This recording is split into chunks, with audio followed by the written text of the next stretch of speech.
vamos a hablar de la materia pedagogía, iniciando en la unidad 1, tema 1.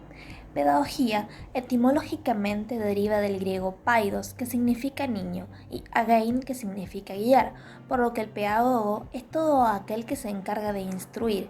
En la antigua Grecia, el pedagogo era el esclavo que conducía al niño hasta la esfera pública para ser educado en oratoria y en las costumbres ciudadanas. Posteriormente, el término adquiere otros matices, porque la pedagogía no solo se refiere a la forma de conducir educativamente al niño en la cultura, sino que es conducir a cualquier edad, acción educativa que nace espontánea y natural, pasando en la escena educativa a ser pedagogía para recopilar datos de la educación, clasificarlos, estudiarlos, realizar normativas y métodos para transmitir conocimiento. Como ciencia. Se considera ciencia porque posee un objeto de estudio, la educación, como fenómeno complejo y multireferencial, que se ciña a principios reguladores y usa métodos científicos de la investigación, además de poseer sus propias características, por lo tanto pertenece a las ciencias humanas. La epistemología de la pedagogía abordaría los fundamentos científicos o disciplinarios de la pedagogía, para que no solamente sea entendido como un campo de saber filosófico cotidiano, sino como campo de estatus científico e incluso campo disciplinar, donde el objeto de estudio y métodos se diferencian claramente. Muchos dirían que la pedagogía tiene como objeto de estudio la forma, el método o acto de enseñar, lo cual estaría confundiendo de la pedagogía misma con la didáctica, que se encarga de los modos de enseñanza o conjuntos de técnicas que facilitan el aprendizaje, siendo esta disciplina parte y naciente de la pedagogía. Con esto podemos decir que la pedagogía como ciencia posee, según la epistemología explicada por Fabián A. P. Ramírez, un objeto de estudio fragmentado. Objeto que ya no es la enseñanza sino el aprendizaje, procesos que también está mediado en las aulas de clase y que más allá de cualquier instrumentación de la enseñanza se podría pensar como acto de supervivencia humana, mezclándose con la psicología, la cual nos enseña sobre la forma de aprender. Desde que el objeto de estudio se confunde con la didáctica, no adquiere el sentido de ciencia, por lo que podemos decir que es la administración de recursos, el talento educativo, y en esta visión administrativo-educativa, como objeto de estudio, con una corriente más eficientista que científica, aparece el currículum como nuevo objeto de estudio, que es la organización, selección, reflexión de saberes, bienes y valores de la cultura por formalizarlos en procesos de enseñanza y en actividades. Pero aparece un objeto de estudio integrador, que permite que no haya una discrepancia y dificultad de varios y diversos objetos estudiados. Este es la formación humana. La pedagogía tiene una estrecha relación con otras disciplinas y ciencias que se constituyen como ciencias auxiliares, las cuales aportan a la explicación y comprensión del fenómeno educativo. La filosofía y pedagogía se ocupan de fines de la vida humana o el destino del hombre como el único ser educable, pero no de forma pasiva, sino activa, ligado directamente a los valores que de aquí se derivan los ideales de la educación, lo que permite su rumbo y dirección. Así, la pedagogía se sirve de la filosofía para el equilibrio de sus relaciones y encuentra la explicación de la posibilidad de enfocar a la realidad como un todo.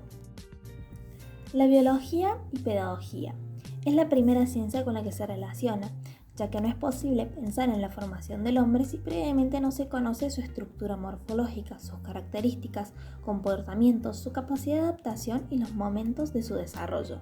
La psicología y pedagogía. Esta estudia la conducta y psiquis del ser humano, y la pedagogía valora los mecanismos para favorecer el proceso de atención, memoria, aprendizaje relacionado a la educación. La sociología y pedagogía. Se entiende que el sujeto de la educación es un ser social, dentro de las estructuras de la sociedad, y pertenece a una comunidad.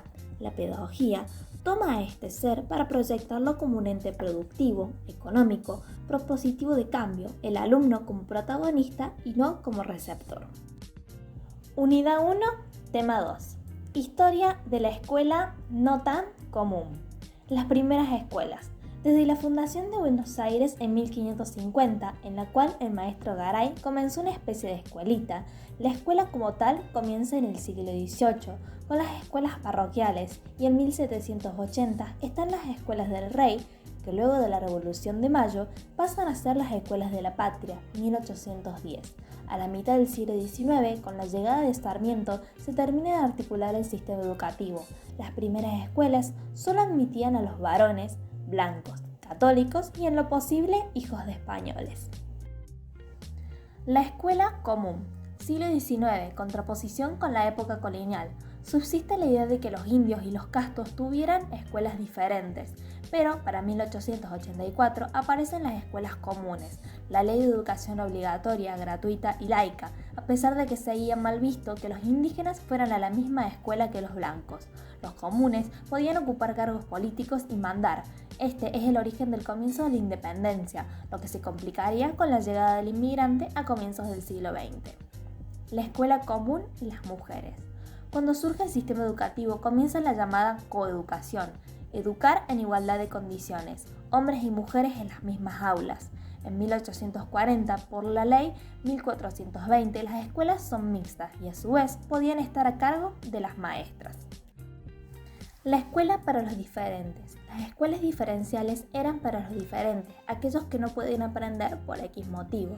Son la contraparte del modelo educativo en el sistema.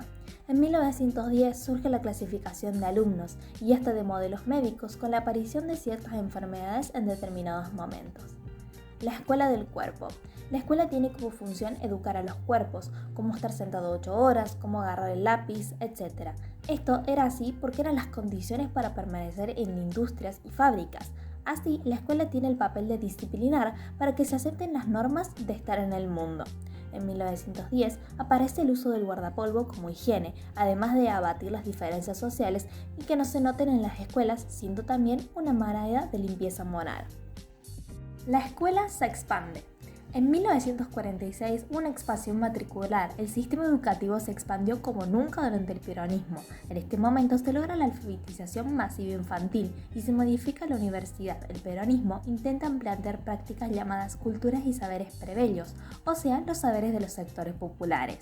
La escuela y la dictadura. En 1978, el ministerio saca su versión en el ámbito educativo, Conocemos a nuestros enemigos, es decir, el manual para reconocer subversivos. En conjunto aparece la idea de que todo es digno de represión, censura, desaparición y desinformalización. Desde 1976 a 1988 hubo un aniquilamiento de la memoria, de la conciencia de la cultura, olvidar y no aprender muchas cosas. Unidad 2. Tema 1. La evaluación ha ido ganando una centralidad debido a las masificaciones del acceso a la escolarización, el mejoramiento educativo, la extensión de la cultura y el desarrollo de los sistemas de información, dando lugar a un nuevo entorno llamado sociedad educativa. Al mismo tiempo, con la evolución de los mecanismos de comunicación y de aprendizaje en la sociedad, también se fueron relativizando las agentes tradicionales tales como la escuela y la universidad. Además de que, las personas buscan otros mecanismos para instruirse, porque aunque la escuela debe de preparar a los individuos escolarizados para el mundo laboral, actualmente esto no es posible, porque poseen las competencias necesarias para afrontar las tareas de ayer y antes de ayer, más no las del futuro. Teoría de la educación. Se necesitan nuevas teorías que permitan comprender las complejidades actuales y anticipar las tendencias futuras. En la actualidad, encontrar una teoría de la educación universalmente aceptable resulta muy problemático, ya que se encuentran afectadas por los cambios de paradigma y de contextos. Estos procesos de ciencias cognitivas modifican nuestras ideas sobre la inteligencia, la memoria, los aprendizajes y la epistemología, ha hecho tambalear muchas certidumbres que sustentaban el discurso educativo. La globalización desafía los modelos institucionales, es decir, que los mecanismos de creación y transformación de conocimientos se están transformando, y así la educación como institución educativa corren permanentemente detrás de los cambios. La que está en juego es la función civilizadora de la educación. Edad mental y edad escolar. Estos varían según el país y sus legislaciones. Además, se puede señalar que hay factores que desafían la generalización de los mismos. En general, las nuevas generaciones tienen un capital de información mucho mayor al de otras generaciones, pero en cambio padecen retrasos cognitivos notables en cuanto a la lectura, comprensión de texto, pensamiento educativo y razonamiento matemático. Educación permanente. Desde hace décadas se viene analizando y discutiendo la evaluación de la edad mental y el escolar. sabiendo que los esquemas de los sujetos de aprendizaje resultan insuficientes, por lo que apareció la idea de educación permanente, que abarca a los individuos de todas las edades que superan el marco de los ciclos de instituciones tradicionales. Procesos de globalización. El Internet se ha convertido en un gran aliado de los individuos y de los grupos sociales minoritarios, además de ser una fuente de explosión de conocimiento, donde este es una supermemoria exogámica de la humanidad, dejando al legado de educación como fuente de información, por lo que ésta debe de poner más atención en las competencias para aprovechar la información en las capacidades cognitivas y reflexivas, más que en el almacenamiento de datos. Relación entre arte y educación. La educación es el proceso de aprender a crearnos a nosotros mismos, emancipación, y es eso lo que fomentan las artes, las cuales tienen muchas definiciones y significados dependiendo de la persona y su forma de ver la vida. Pero si tuviéramos que definir arte, este sería entendido generalmente como cualquier actividad o producto realizado por el ser humano con una finalidad estética y también comunicativa, mediante la cual se expresan ideas, emociones o una versión del mundo a través de diversos recursos, plásticos, lingüísticos, sonoros, corporales, que poseen un lenguaje específico y un modo de producción. Educación artística. Actualmente se da menos importancia a la educación artística. Poco a poco se pierden las costumbres artísticas y, dadas las estadísticas, cada vez hay más niños problemas, vándalos y personas malas, gente que no le importa en absoluto la integridad del prójimo. Según Elliot Eisner, hay 3 causas importantes por las que se debería de educar en las artes a los niños y jóvenes. Elliot Eisner, razones para educar en las artes. 1. Las mentes. Los cerebros son biológicos, lo que la gente viene al mundo con un cerebro, pero no con una mente. Las mentes se desarrollan a través de las experiencias de la vida y para los niños las experiencias se obtienen en la escuela. La currícula es un plan para la mente. Por ello, lo que queremos es tratar de asegurar que la currícula que ofrecemos en la escuela dará oportunidades a los niños para desarrollar sus mentes en varios sentidos, y las artes están entre las más importantes para ello. La escuela tiene la función de crear mentes. 2. Las artes hacen posible que los estudiantes trabajen en cierto tipo de problemas que ningún otro campo hace posible, como el de dar la oportunidad de trabajar en problemas que no tienen una respuesta correcta. En las artes no hay solo una respuesta, hay muchas respuestas posibles. Esto es importante porque la gran mayoría de problemas en la vida cotidiana no tienen una sola solución, tienen consideraciones y hay varias maneras de resolverlos. 3. Ahí nace el conocimiento comprendido. En el arte, donde no hay un método fijo para saber si algo es correcto. Por ejemplo, en aritmética hay métodos para ver si el resultado es correcto, pero en artes no. La persona tiene que sentir cuál es la posible solución a ese problema. La formación de un sistema educativo global y gratuito. Las tecnologías de la información y la comunicación, TICs, son dispositivos, conectividad y capacitación docente, y la integración de las relaciones sociales han abierto la posibilidad de crear otro sistema educativo global y virtual. Para aprovechar las potencialidades para organizar una educación sin fronteras, es necesario no disociar lo que son las potencialidades del conocimiento, los procesos de desarrollo e inclusive, en la enseñanza virtual, olvidarnos de que también involucra otras cosas como la pedagogía, propiamente dicha, y también la formación de competencias interpersonales, además de necesitar 3 condiciones: un currículum global, mecanismos de acreditación de los saberes adquiridos en programas virtuales, autoaprendizaje y capacitación docente y alumnos para aprovechar el capital intelectual de conocimiento que existe en el mundo. Asimismo, la Red Educativo Global es un espacio interactivo, interdisciplinario, plurilingüe y multicultural, es decir, adquirir una nueva identidad planetaria, en la cual la bimodalidad como sistema educativo depende de las decisiones políticas.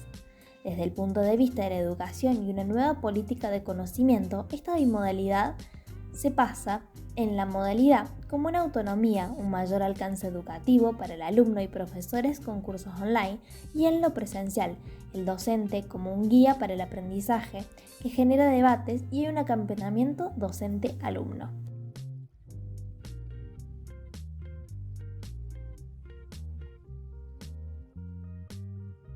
La educación en la escuela híbrida. La escuela virtual conllevó desafíos, un aula atravesada por medios digitales que generan fragmentación de la atención. Se produjo una saturación de la información, algo desgastante desde la asincronía, que consistía en un tiempo envolvente, un tiempo multiplicado, un tiempo fragmentado o dividido de la atención. Esto nos llevó a pensar que los estudiantes han hecho su propio tiempo, siendo difícil establecer nuevamente un tiempo de escuela. Estos desafíos deben ser superados sabiendo que, en principio, la escuela no es solo el edificio, se visualiza como un lugar sociotécnico y que se lograría si se tomaran en cuenta las dimensiones de la escuela, la dimensión pedagógica, la dimensión administrativa y la dimensión institucional. Unidad 3, tema 1. La escuela hoy.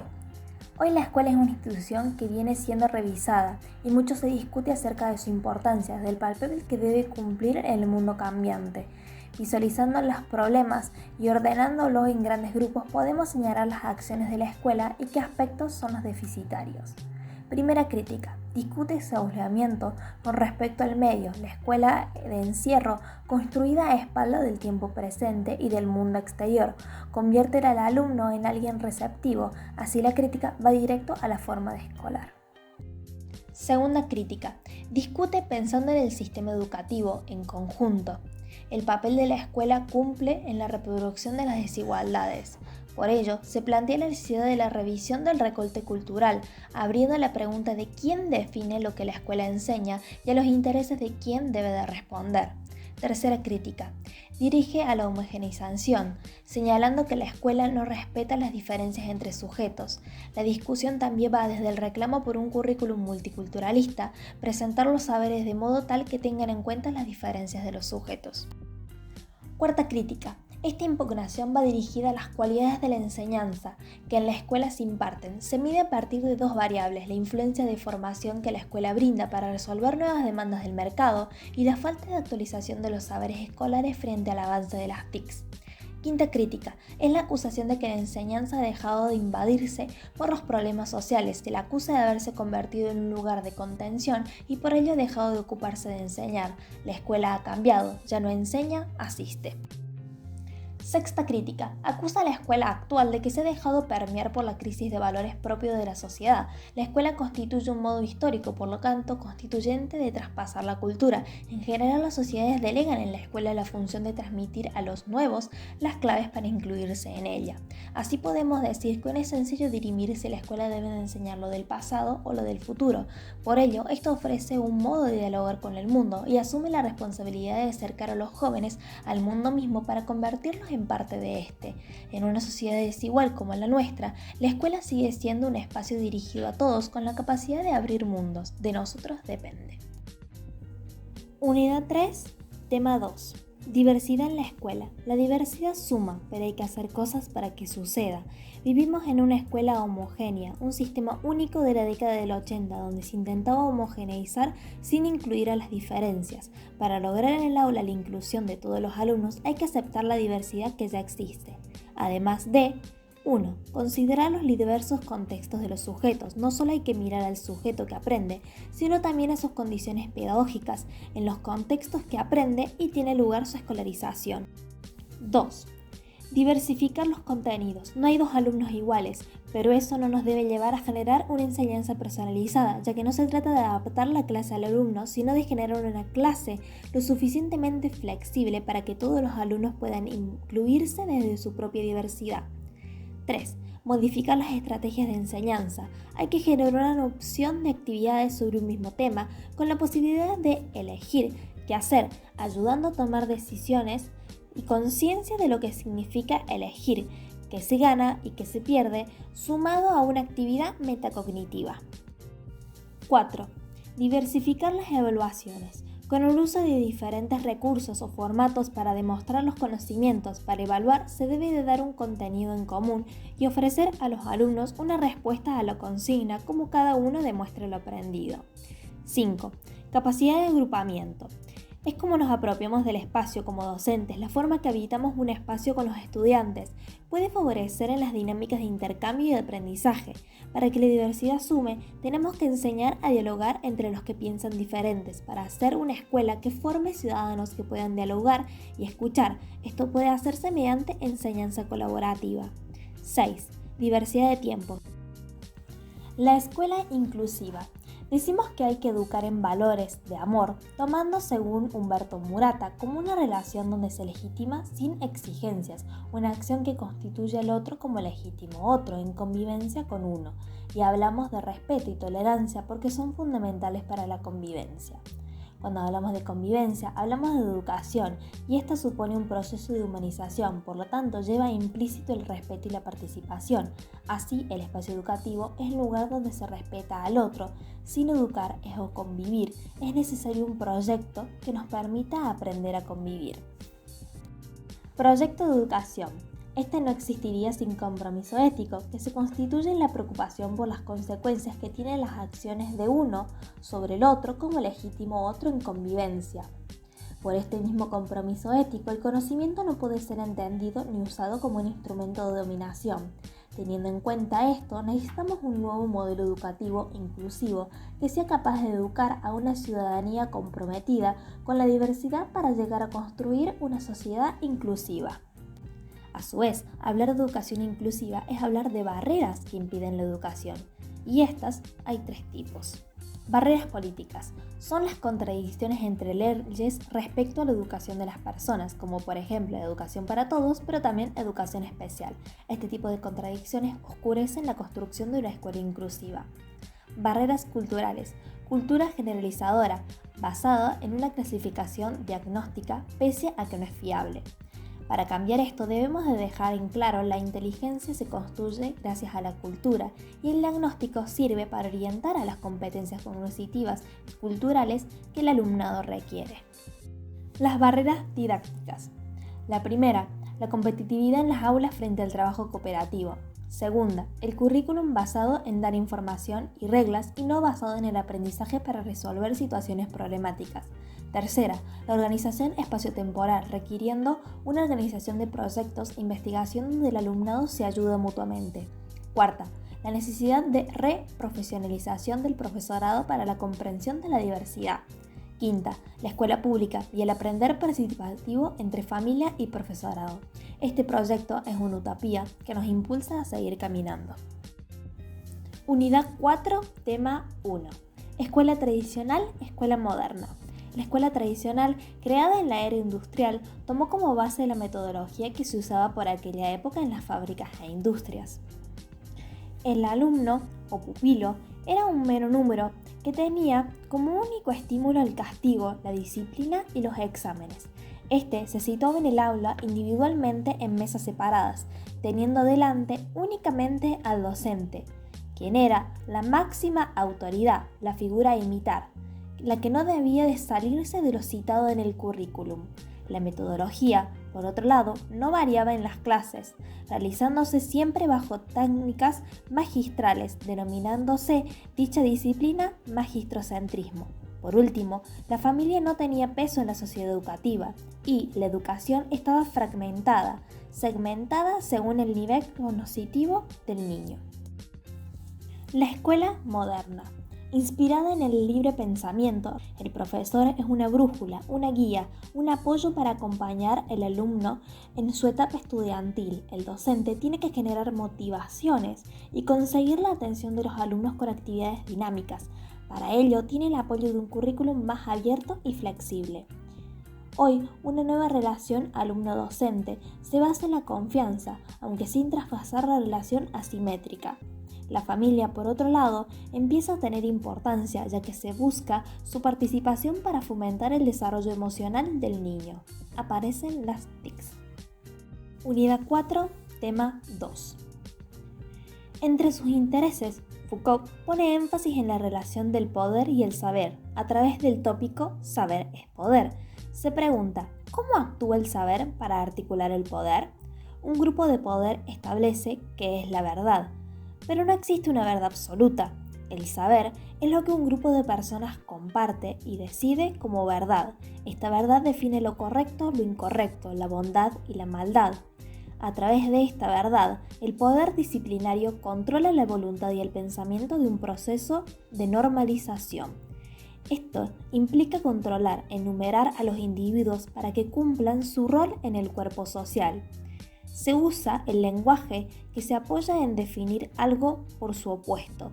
Este define a su vez el discurso, como cualquier escrito o dicho, que va generando normas interiorizadas, que ya están presentes a través de la educación, la socialización, los medios de comunicación, etc. Poder como una red. El capitalismo se perpetúa mediante el ejercicio de poderes que se hallan en el cuerpo social, llamados micropoderes. El poder está presente en el entramado social, la idea del poder como una red compleja, multidireccional y continua, donde se presenta el poder de manera sutil en relaciones de trabajo, institucionales, familiares, donde el Estado hace uso del poder. Esto conduce a Foucault al concepto sociedad disciplinaria, donde solo las mentes y los cuerpos disciplinados pueden garantizar la productividad, la aceptación de la norma y el pensamiento metódico. Para definir esta ambigüedad en el sistema de las relaciones de poder, se creó el término biopolítica. Biopolítica. Podemos decir que la biopolítica tiene como objetivo el control total de la vida, generando un esquema donde los individuos no cumplen ningún papel, por ejemplo, las cárceles, donde se encierra el cuerpo del criminal con la vigilancia permanente por medio de las estructuras del panóptico, modelo que luego se extiende a los asilos, los hospitales y finalmente a las escuelas. Pero las instituciones no son realmente las que nos vigilan, somos nosotros mismos al juzgar a otros y tener vergüenza de hacer lo que queremos por el miedo a ser juzgados. Pedagogía del oprimido. Capítulo 1. Trata sobre que no es una pedagogía para el oprimido, sino de él. La contradicción entre opresores y oprimidos y su superación, la pedagogía liberadora y la propuesta de Freire que implica dos momentos distintos de manera progresiva. Uno, tomar conciencia de la realidad del oprimido y la segunda, luchar frente a los opresores para liberarse y llegar a la praxis. Capítulo 2. Implica la concepción bancaria de la educación como instrumento de opresión y transformación de mentes, la problematización de la educación mecanicista y la liberación como acto cognitivo que pretenda la división entre educando y educador. Capítulo 3. El uso del diálogo como elemento de aprendizaje y práctica de libertad, la relación entre hombres y mundo, la investigación de los temas generadores y sus metodologías, más las fases y momentos de la investigación. Capítulo 4. El antidiálogo, sus características, la colaboración más la unión para conducir a la liberación, para descubrirse como actitud humana, y la última característica del diálogo, la síntesis cultural. Hemos llegado al fin del recorrido de la pedagogía. Muchas gracias por su tiempo.